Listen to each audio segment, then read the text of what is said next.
आज देव येणार घरी म्हटल्यानंतर आमचा आनंद काही गगनात मावेना। अंगण तर कालच सारवून घेतलं होतं। सारवलेलं अंगण, अंगणात तुळशीसमोर काढताना रांगोळी इतकं भारी वाटतंय ना, खूप छान वाटतं। या गोष्टी शहरामध्ये अनुभवायला मिळत नाहीत, त्यामुळे आम्हाला गावाला खूप आवडतं आणि प्रत्येक सणाला जावंसं वाटतं।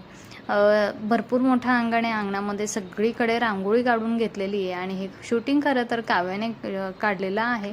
त्यामुळे मी जिथे रांगोळी काढत होते ना, तिथे तिथे काव्या कॅमेरा घेऊन फिरत होती। फार भारी व्हिडिओज काढलेले आहेत तिने।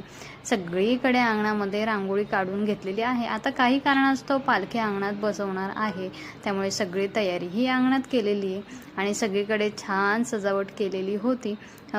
सगळी तयारी तर झाली आहे, आता पालखीची वाट पाहतोय आणि पूजा करायला मामीला बोलवून घेतलं होतं, त्याच्यामुळे छान मामी आलेली आहे, पूजा केली, ओटी भरली आणि आम्ही सगळ्यांनी ना छान आशीर्वाद घेतला। वर्षातून एकदा देव आमच्या भेटीला घरी येतात, त्याच्यामुळे हा आनंद ना खरंच कोकणकरांना खूप महत्त्वाचा असतो आणि फार भारी वाटतं। वर्षातून एकदा देव घरी येतात, त्याच्यामुळे आवर्जून आम्ही जातो गावी।